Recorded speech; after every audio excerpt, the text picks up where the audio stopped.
Welcome to the Deep Dive. Hey there. Today we're tackling a really vital topic, how we understand autistic experiences. Yeah, it's super important. We'll be exploring the perspective of Dr. Jaime Hoerricks, who is autistic and, interestingly, a former forensic scientist. And this isn't just, theory. Dr. Hoerricks' piece is actually a response. A response to what? To RFK Jr.'s stated goal. His plan to find the cause of autism by September. Right, I saw that. And Hoerricks sees this differently. Very differently. They frame it less as neutral science and more as potentially an existential threat to autistic people. The language is strong. Okay, so that's the context. Yeah. And the core idea, the thing we really need to unpack, is this metaphor Hoerricks uses. The traces versus artifacts thing. Exactly. Traces being, the authentic ways autistic individuals communicate, their sensory needs, routines, things they do. But then neurotypical researchers, Hoerricks argues, often see these as meaningless artifacts. Yeah, like errors in the data.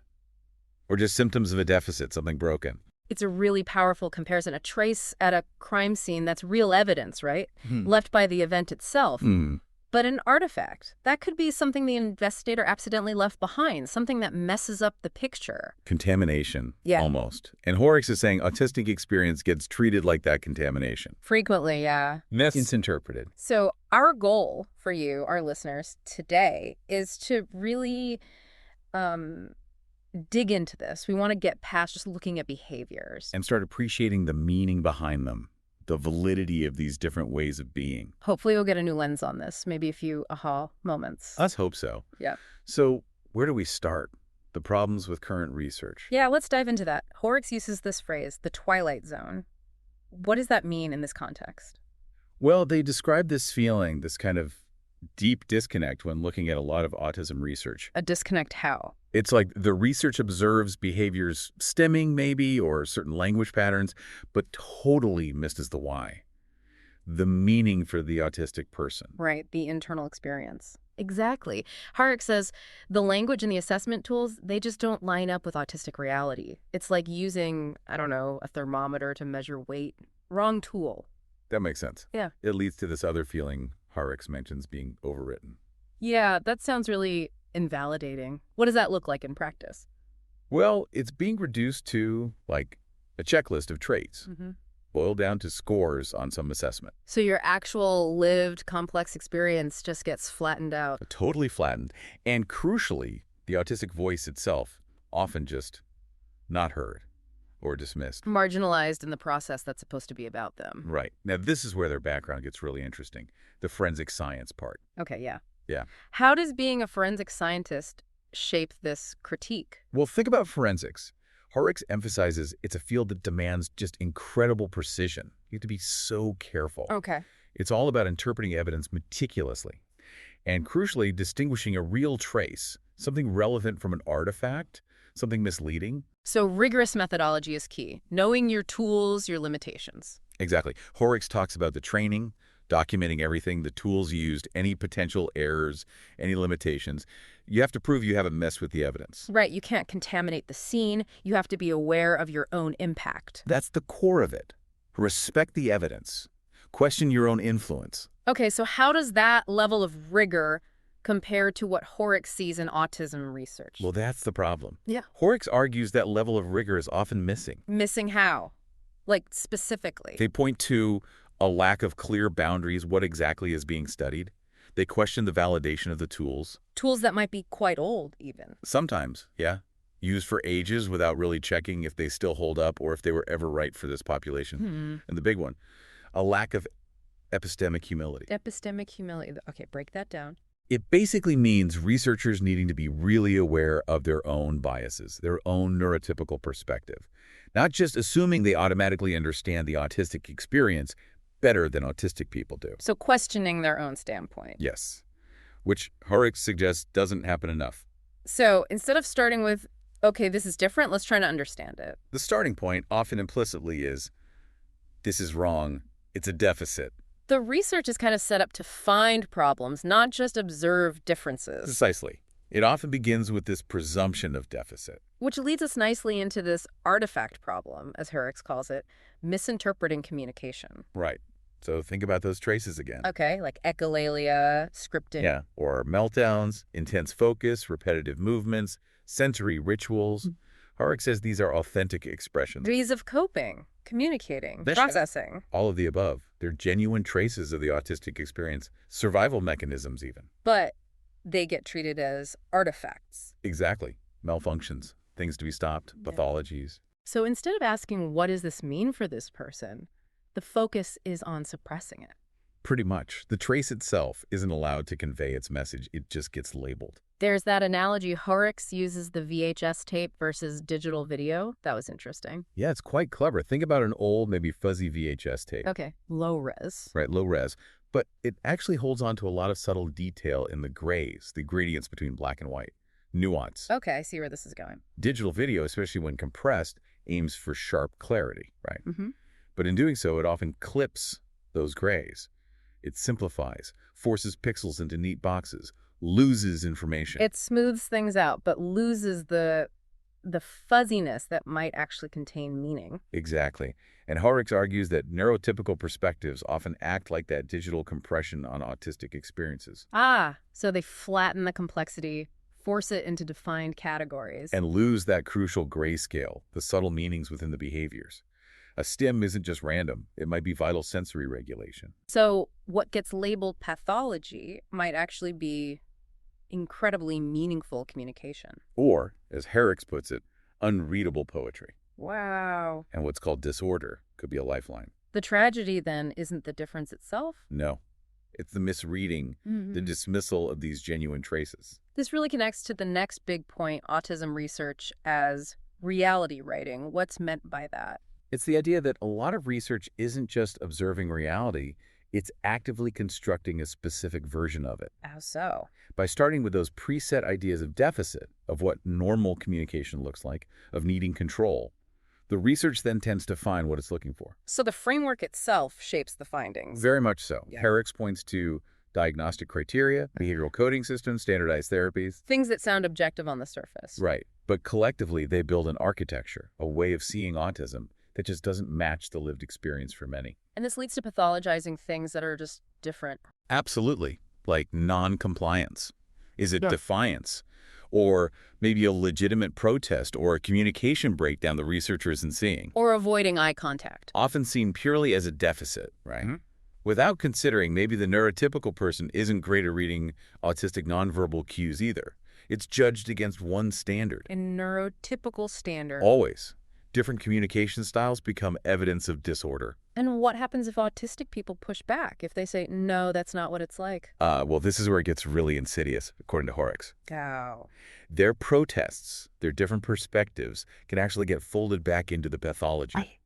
It gets labeled as resistance to feedback or impaired insight or lack of self-awareness. Wow. So disagreeing with the researcher's interpretation becomes further proof of the disorder. Exactly. It's a closed loop.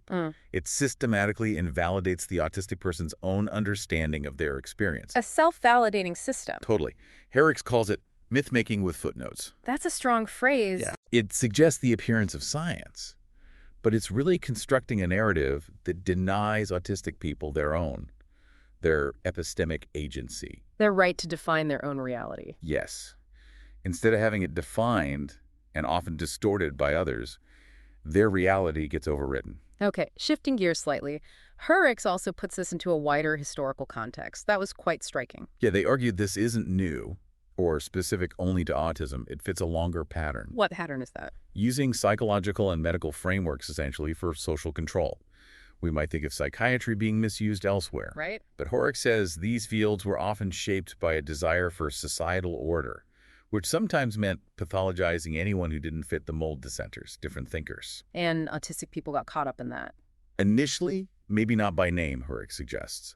But their ways of being, often deviating from narrow norms, meant they were kind of absorbed into this machinery of suspicion anyway. Okay. And that history makes the current situation feel more urgent, especially with RFK Jr.'s statements. Absolutely.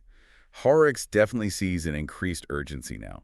That stated goal from RFK Jr., combined with potential policy shifts, Raises fears about what?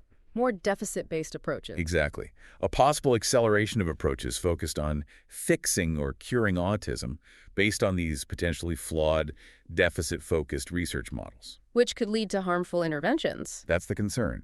Policies driven by a desire to eliminate difference rather than support people. Hoerricks draws a really serious parallel here, mentioning mid-1930s Germany. We need to tread carefully, but what's the core of that comparison? Yeah, it's definitely a heavy comparison, and Hoerricks is clear. It's about the mechanisms involved. Not a direct equivalence of events. No, it's a warning about what can happen when a government decides a particular group is a problem and uses existing medical or scientific systems of classification, institutions to target them. So how existing infrastructure, even if not initially designed for it, can be repurposed for harm? Precisely.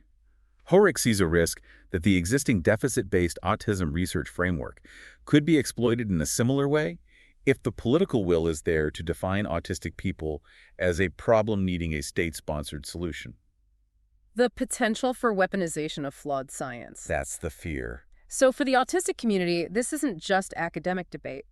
Not at all. It feels existential. The idea that your fundamental way of being is seen as a problem to be solved. Rather than just a valid part of human diversity. Exactly. It's deeply threatening. Okay, so given this critique, what's the alternative? What does Hoerricks propose for a better, more honest science? Fundamentally, it's about bringing that forensic science rigor into autism research. Meaning? Clearly stating boundaries. What are we actually studying? Rigorously validating the tools. Do they measure what we think? Respecting the evidence. Let it speak for itself. Don't force it into pre-existing boxes. Right. And crucially, no preconceived notions driving the conclusions. Let the data lead. And the overall approach, the philosophy behind the research. It needs to start from a place of difference, not disorder. That's key. Difference is the default assumption, not deficit. Yes. And really importantly, autistic individuals need to be central to designing it all, not just subjects. Co-designers, leaders. Absolutely. Shaping the questions, the methods, the interpretation. Their expertise is paramount. And how should researchers approach those traces, the stimming, the scripting? They need to be valued, honored even. Instead of trying to extinguish them, ask, what does this mean? Seek to understand the function. Yes. What purpose does this stim serve? See scripting as communication, maybe complex communication.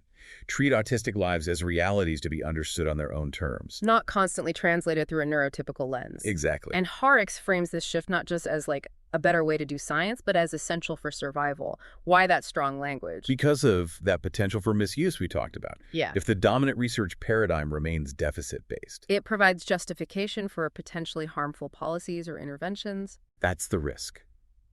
So an honest science, one that truly gets and values autistic ways of being, isn't just preferable, it's a necessary defense. A form of protection against misunderstanding being weaponized. You could put it that way, yeah. And the piece ends with a very clear statement. Incredibly clear and powerful. Hoerricks concludes, we are here, we are not artifacts, and we will not be defined out of existence. Wow, a real assertion of presence and reality. Definitely. A refusal to be erased by flawed science or hostile ideologies. So wrapping this deep dive up, the core takeaway from Dr. Hoerricks is pretty stark, isn't it? I think so.